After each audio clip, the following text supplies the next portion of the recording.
شايفين لي على هالتأميرة بتاخد العقل شي غرام. أطيب صينية دجاج بالبشاميل بالفرن. شو بدي لكم حكاية وغرامة من الآخر، تعالوا لنعملها مع بعض. بس قبل ما نبلش في الوصفة حطوا لنا لايك وشاركوا الفيديو مع رفقاتكم.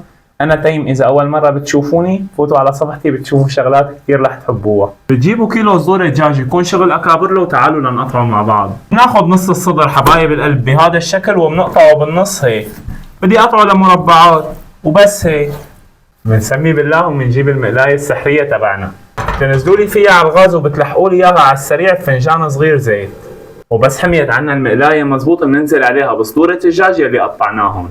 بسم الله. وبس اخذوا عندي وش من تحت، هلا بنسمي بالله وبنقلب. وبيلزمني شوية فطر، إذا كان فريش بيشتغل وإذا كان معلب كمان بيشتغل، المتوفر تحت إيدكم اشتغلوا فيه. أنا عندي فطر فريش رح أشتغل فيه، الفطر ما بينغسل يا جماعة، الفطر بينمسح مسح. وهيك الفطر صار عندي جاهز، وبس تشمع عندي الدجاج وبلش ياخذ هذا اللون. هلا بدنا ننزل عليه مع بعض بالبهارات تبعاتنا. معلقة صغيرة ملح، معلقة صغيرة فلفل أبيض، ومعلقة صغيرة زنجبيل، ومعلقة صغيرة بابريكا.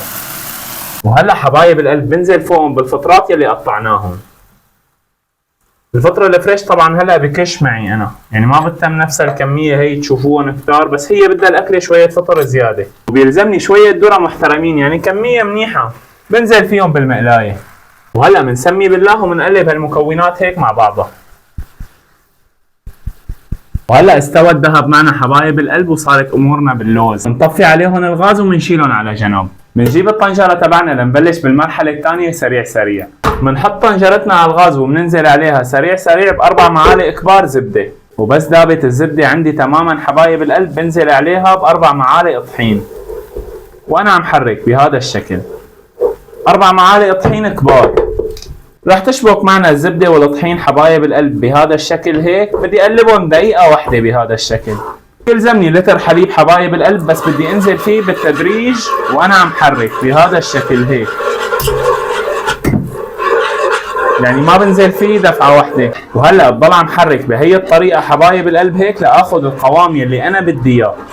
وبس شفنا هذا المنظر حبايب القلب، شايفين لي على هالخط، بس صار معكم هيك معناتها الصوص اموره باللوز. وهلا بدنا ننزل على الصوص تبعنا بالبهارات. معلقة صغيرة ملح، وربع معلقة صغيرة هيل، ربع معلقة صغيرة زنجبيل، ربع معلقة صغيرة فلفل أبيض، وربع معلقة صغيرة جوزة الطيب. هلا بنحرك الصوص مع البهارات كلها. وهيك أطيب صوص بشاميل صار عندي جاهز وبشهي القلب. شايفين القوام؟ هذا القوام يلي أنا بدي إياه.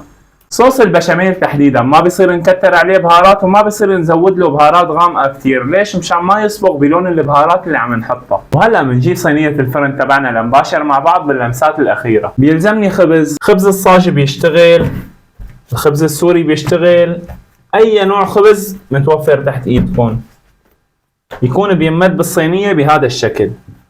ومنسمي بالله ومننزل عليه بصوص البشاميل يلي ساويناه. طبعا مو كله طبقة من البشاميل يلي ساويناه.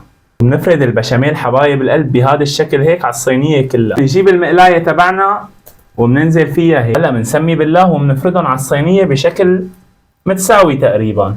بيلزمني شوية جبنة بدي افردها هيك فوق الصينية الحلوة تبعنا.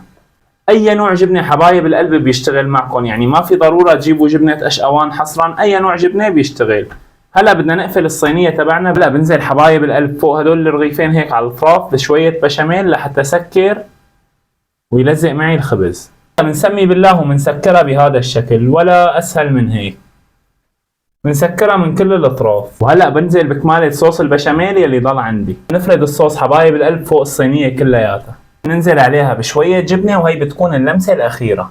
وهيك الصينية الأمورة تبعنا صارت جاهزة وبدي اخذها على الفرن. بشغل الفرن بس من تحت على حرارة 200 بس من تحت. هلا بنحط الصينية تبعنا بالرف النصاني. وهلا حبايب القلب بتركها بالفرن شغلة ربع ساعة بس، وبعدها بطفي من تحت بشغل من فوق بأمر الوش 10 دقايق وبسحبها. وهلا استوى الذهب معنا حبايب القلب. قربوا شوفوا لي على هالمنظر، بسم الله ما شاء الله، وعلى هالريحة اللي ما بترحم. شايفين لي على هالتأميرة؟ هذا الحكي الأصلي اللي بيجي منه بالفحص. أخذت معي بالفرن بالضبط 15 دقيقة من تحت و10 دقايق من فوق، طلعت معي بتاخد العقل. منسمي بالله ومنقطع، بتقطعوا بالحجم يلي بيناسبكم حبايب القلب. سمعانين القرمشة لك دخيل الله ما أحلاها. هلا بنفتلها بالطول حبايب القلب وبناخدها كمان بالحجم يلي بدنا إياه. قرب وشوف لي على هالمنظر، بسم الله ما شاء الله. هيك الجبنة المقمرة من فوق والدجاج والذرة والفطر من جوا طالعين شغلة بتاخد العقل، شي غرام من الآخر. بسم الله. والله شي نغم. الدجاج غرقان هيك بصوص البشاميل وبالجبنة ومقمرة من فوق، يعني شغلة بتاخد العقل. لازم تجربوها بنفس الطريقة. شوفي على هالمنظر اللي بياخد العقل يا غالي. شوف تفوت الفوتة العجيبة، شغلة من الآخر. جربوها بنفس الطريقة، وإذا ما حبيتوها على مسؤوليتي. قربوا لعندي شوفوا لي الطبقات هيك هي وغرقانة بالبشاميل ما شاء الله، وكان منظرها بغرف على القلب نظامي. قربوا لعندي شوفوا لي هالمنظر هيك.